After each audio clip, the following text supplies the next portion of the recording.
네, 안녕하세요. 반갑습니다. 정찬수 목사입니다. 오늘 토요일 우리 9월 두 번째 날 아침이 되었습니다. 오늘 하나님 말씀을 볼까요? 하나님의 말씀은 히브리서 2장 1절 말씀 보겠습니다. 히브리서 2장 1절의 말씀을 가지고 저와 여러분이 함께 읽고 말씀 나누도록 하시죠.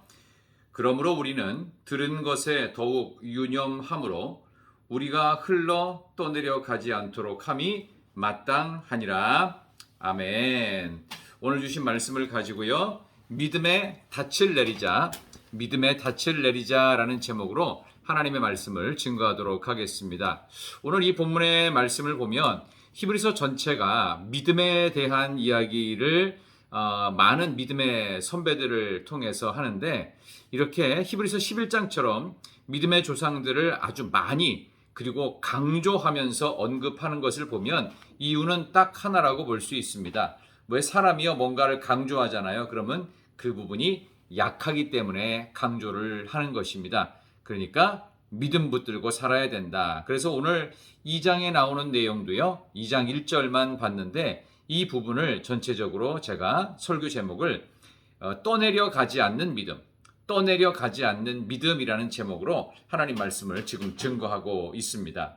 히브리서를 읽는 독자들은 어떤 독자들이냐 하면 고난받았던 그리스도인들입니다.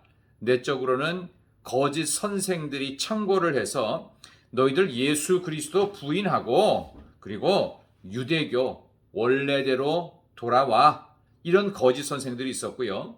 외부적으로는 로마의 기독교 박해가 있었습니다. 그거는 유대교 리더들이 일부러 그 로마의 관원들을 매수해서, 그리고 거기에 대해서 유대교가 포교하는 데 어려움을 겪지 않도록 오히려 반대급부였던 예수 믿는 그리스도인들을 핍박하기 위해서 온갖 루머들을 만들었던 것입니다. 그래서 로마가 그렇게 로마가 통치하는 데 어려움이 있다면, 그렇다면 기독교인들을 무조건 막아야 된다. 그들에게 피해를 주고 그들을 심지어는 죽이기도 해도 괜찮겠다.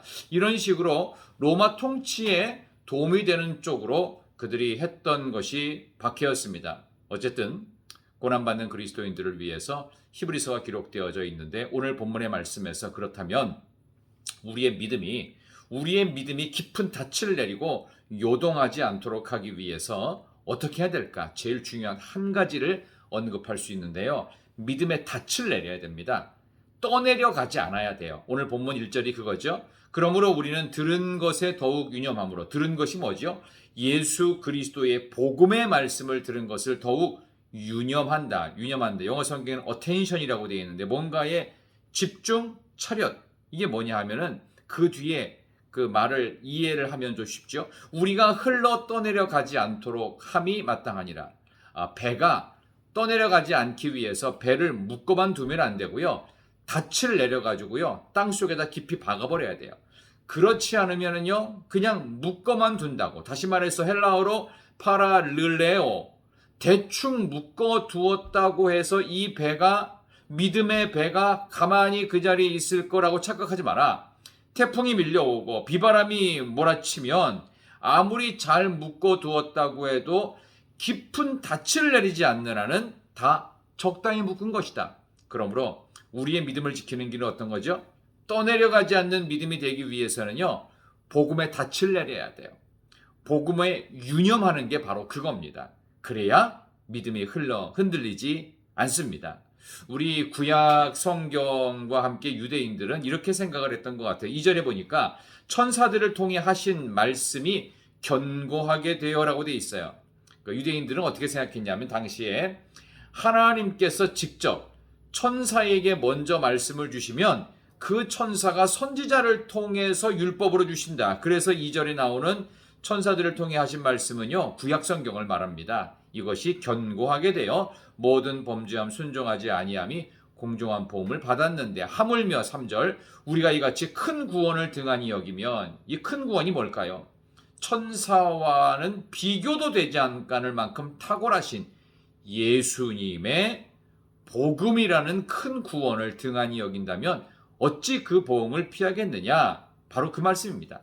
하나님의 복음의 말씀을 한 귀로 듣고 또 한 귀로 흘려보내면요, 그것은 아무 의미가 없어요. 유념하는 거예요. 들은 것에 더욱 유념해서 깊이 닻을 내려서, 마치 뭐 같으냐 하면, 여러분이 책을 갖고 있다고 해서 그 책이 나한테 마음의 양식이 되는 게 아닙니다. 여러분, 좋은 참고서와 교과서가 많다고 해서 학생이 실력이 늘까요? 아니죠. 그 책을 펼쳐서 읽고, 펼쳐 읽은 이 책을 어떻게 해요? 충분하게 내 것으로 만들어서 실력이 돼야 되는 거예요. 그런 것처럼 유념한다. 복음의 말씀을 듣고 어떻게 한다는 거예요? 들은 복음의 말씀을 써먹어야 될 거 아니에요. 그게 순종하는 겁니다.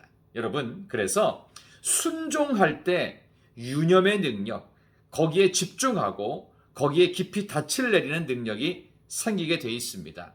아무쪼록 성도 여러분, 오늘 내일 주일을 준비하는 토요일인데, 여러분들 어떤 마음으로 한 주간을 정리하고 새로운 한 주간을 시작하기를 원하십니까? 9월의 첫 주간인 9월 3일에는요, 떠내려가지 않는 믿음, 외적으로나 내적으로나 끊임없이 흔들고 나를 내적으로 유혹을 하고, 그러지 말고 예수 믿지 말고 유대교 원래대로 돌아와. 그러면 너는 문제가 없을 거 아니야. 욕은 그만 먹고 말이지.